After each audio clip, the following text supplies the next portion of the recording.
વડતાલ ધામ ત્રિશતાબ્દી મહોત્સવના ઉપક્રમે વડોદરા શહેરના વાડી સ્વામિનારાયણ મંદિરમાં આજે યોગીન એકાદશી નિમિત્તે 2000 તુલસીના છોડનું વિતરણ કરવામાં આવ્યું હતું। મંદિર દ્વારા પર્યાવરણ જાગૃતિ, આરોગ્ય અને આધ્યાત્મિક સમૃદ્ધિ લાવવાનો પ્રયત્ન કરવામાં આવ્યો।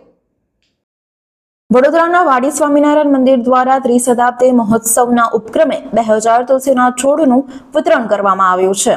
યોગીની એકાદશીના પાવન અવસર પર વડોદરા શહેરમાં 2000 તુલસીના છોડનું વિતરણ કરવામાં આવ્યું। આ ઉત્સવ નિમિત્તે શહેરના વિવિધ વિસ્તારોમાં તુલસીના પવિત્ર છોડ નાગરિકોને આપીને પર્યાવરણના સંરક્ષણ અને આધ્યાત્મિક મહત્વની જાગૃતિ લાવવા પ્રયત્ન કરવામાં આવ્યો છે। વડોદરાના પ્રસિદ્ધ વાડી સ્વામિનારાયણ મંદિર આયોજિત આ કાર્યક્રમમાં શ્રી કે શાસ્ત્રીજી દ્વારા તુલસીના છોડના મહત્વ વિશે વિસ્તૃત માહિતી આપી અને નાગરિકોને તેમના ઘરો અને આસપાસના વિસ્તારોમાં વધુ વૃક્ષારોપણ કરવા પ્રોત્સાહિત કર્યા છે। આ અવસર પર કોઠારી ઘનશ્યામ સ્વરૂપ સ્વામી અને પૂજારી પવિત્રાનંદજીએ કહ્યું કે તુલસીના છોડનું આયુર્વેદમાં અને હિન્દુ ધર્મમાં અનુષ્ઠાનોમાં વિશેષ મહત્વ છે। તુલસીનું જળ આહાર અને આરોગ્ય માટે અતિ ઉત્તમ છે અને તે વિવિધ રોગોથી રક્ષણ આપે છે। આજે આ પાવન દિવસ નિમિત્તે આપણે 2000 તુલસીના છોડનું વિતરણ કરવામાં આવ્યું છે। પર્યાવરણના સંરક્ષણ માટે એક નવો પાયો મૂકી રહ્યા છે।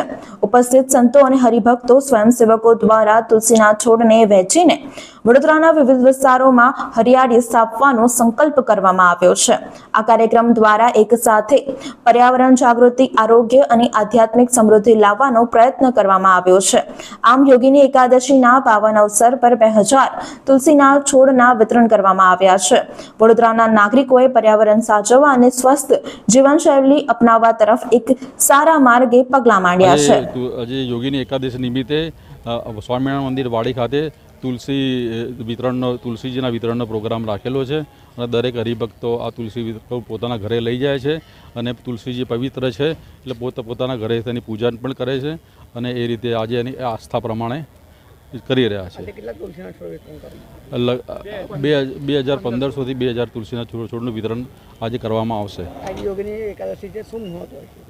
આજે યોગીની એકાદશીનું મહત્વ જે છે એ તો ખૂબ બ્રહ્મચારી વધારે સમજાવી શકશે। હા, આજે તુલસી વિતરણનો મહિમા છે। એકાદશીની અંદર જે તુલસી વિતરણનું એકાદશીની મહાત્મા કથામાં જે વર્ણન કરેલું છે એમાં તુલસી વિતરણનો મહિમા છે, એટલા માટે આ મંદિર તરફથી આયોજન કરવામાં આવેલ છે। યોગેશભાઈ।